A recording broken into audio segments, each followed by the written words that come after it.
Assalamualaikum warahmatullahi wabarakatuh. Perkenalkan, nama saya Taufik Hidayat, NPM 192191198 dari Pendidikan Jasmani kelas F. Di sini saya akan mempresentasikan video tentang motorik dan teori belajar yang berkaitan dengan belajar gerak. Yang pertama itu ada motorik. Motorik merupakan suatu proses terjadinya perubahan yang bersifat itu tetap. Jadi dalam perilaku motorik sebagai hasil dari latihan dan pengalaman. Jadi belajar motorik ini seperangkat perubahan permanen dalam perilaku terampil, memberikan definisi sebagai peningkatan dalam suatu keahlian keterampilan motorik yang disebabkan dalam kondisi-kondisi latihan atau yang diperoleh dari pengalaman, dan bukan karena proses kematangan atau motivasi temporer dan faktual dari fisiologis. Adapun karakteristik tentang belajar motorik sebagai berikut. Yang pertama itu ada belajar motorik merupakan proses serangkaian proses. Yang kedua itu ada belajar motorik menghasilkan kemampuan untuk merespon. Yang ketiga itu belajar motorik tidak dapat diamati secara langsung. Yang keempat itu belajar motorik relatif permanen. Seterusnya itu belajar motorik juga adalah karena hasil latihan, dan belajar motorik dapat menimbulkan efek negatif. Dan yang kedua itu ada unsur-unsur belajar motorik. Jadi unsur-unsur belajar motorik ini terbagi lagi ke dalam beberapa bagian. Yang pertama itu belajar motorik adalah suatu proses. Jadi belajar motorik adalah suatu proses internal yang terjadi pada siswa maupun siswa atlet dikarenakan adanya faktor dari eksternal,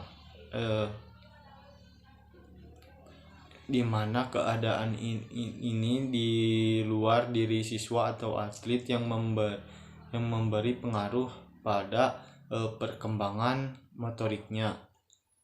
Yang kedua itu hasil dari belajar merupakan kemampuan merespon dan diaktualisasikan dalam bentuk gerakan. Jadi siswa dapat menguasai faktor-faktor internal dari suatu keterampilan dan yang dilakukan secara teratur dan tepat waktu.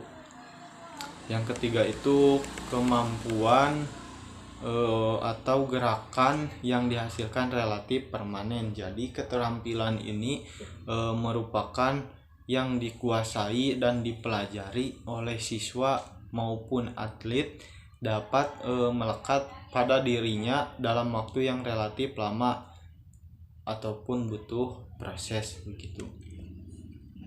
Yang keempat ada keterampilan gerak akibat dari latihan dan pengalaman. Jadi keterampilan ini, motorik ini merupakan bukan karena pertumbuhan maupun perkembangan atau kematangan, melainkan hasil dari latihan yang sudah dijelaskan tadi seperti di atas sebelumnya.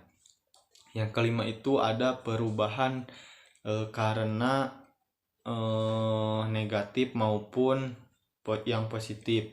Atlet berlatih setiap hari, pada hakikatnya itu ingin meningkatkan kondisi fisiknya atau motoriknya yang telah dikuasai dan dilatih supaya untuk meningkat dan mempertahankan prestasinya yang telah dia punya, dan tetapi hasil yang dia punya dan yang akan dicapai. Tetapi hasil belajar atau latihan tersebut tidak selalu mengarah pada yang namanya itu peningkatan secara drastis begitu, drastis atau terus menerus, karena kan banyak faktor yang menghalangi atau mempengaruhi terhadap peningkatan latihan fisik tersebut. Banyak istilahnya itu banyak rintangan dan halangannya.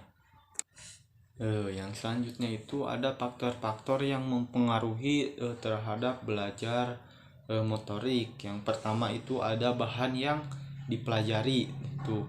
Yang kedua itu faktor lingkungan, yaitu lingkungan alami maupun lingkungan sosial. Yang ketiga itu faktor instrumental, baik dari seperangkat alat keras maupun seperangkat alat lunak. Yang keempat itu kondisi individu siswa maupun yang lainnya, meliputi motivasi, kecerdasan, bakat, dan kemampuan kognitif yang terdapat di setiap individunya. Dan yang keempat atau D itu pembagian keterampilan gerak. Jadi keterampilan gerak ini ada beberapa macam lagi. Yang pertama itu keterampilan motorik kasar atau gross motor skill. Jadi gross motor skill ini merupakan keterampilan gerak yang menggunakan otot-otot besar yang tujuannya untuk kecermatan gerakan, bukan merupakan suatu hal yang penting, akan tetapi koordinasi yang halus dalam gerakan adalah hal yang paling penting, karena motorik kasar ini bisa meliputi seperti melempar, meloncat, terus berjalan dan meloncat. Dan yang kedua itu ada keterampilan motorik halus atau fine motor skill. Jadi fine motor skill ini merupakan keterampilan motorik yang halus, merupakan yang memerlukan kontrol dari otot kecil dari tubuh untuk mencapai tujuan dari keterampilan. Motorik halus ini meliputi koordinasi mata dan tangan dan membutuhkan kecermatan yang tinggi dan ketepatan yang sangat pas. Maka dari contoh motorik halus ini adalah seperti melukis, menjahit dan mengancingkan baju.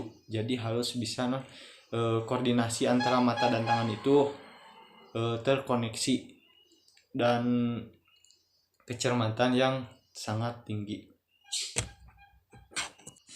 Nah, yang seterusnya itu ada manfaat dari belajar gerak motorik itu sendiri. Jadi model manfaat belajar motorik terbagi lagi manfaatnya, yaitu sebagai berikut. Yang pertama itu agar siswa atau atlet maupun yang lainnya dapat memperoleh kemampuan, keterampilan, kemudian berlatih untuk meningkatkan kemampuannya tersebut, agar terdapat peningkatan yang signifikan yang bertahap, tidak langsung dari bawah langsung ke atas, jadi ada tahapannya. Yang kedua itu memberikan perubahan yang permanen di dalam perilaku untuk melakukan gerakan dengan benar sebagai hasil belajar motorik. Jadi di sini merupakan belajarnya itu yang efektif, yang baik dan benar. Jadi gerakannya itu benar-benar hasil dari belajar motorik. Yang ketiga itu dalam memberikan umpan balik yang berhubungan dengan perasaan dari pergerakan maupun yang berkelanjutan telah ada dari hasil sistem sarafnya, dan yang disimpan di dalam memori otaknya untuk melakukan otomatisasi terhadap geraknya yang dilakukan oleh setiap gerakan anggota tubuhnya. Yang selanjutnya itu meningkatkan koordinasi antara persepsi yang ditingkatkan secara baik dan benar, dan otomatisasinya itu gerakan dari keterampilan gerak. Dan yang selanjutnya itu ada mengambil keuntungan, yaitu mengambil keuntungan dari mekanika sistem muskuloskeletal untuk mengoptimalkan serta mengefisiensi dari konsistensi pergerakan. Jadi di sini yaitu mengoptimalkan dan mengefisiensikan pergerakan yang dapat atau bisa menghambat terhadap gerakan. Jadi itu mengoptimalkan. Ya, mungkin sekian dari pemaparan materi saya. Mohon maaf bila ada kesalahan perkataan maupun dalam penyampaian materinya, mohon dimaafkan karena masih dalam proses pembelajaran. Sekian dan terima kasih. Wassalamualaikum warahmatullahi wabarakatuh.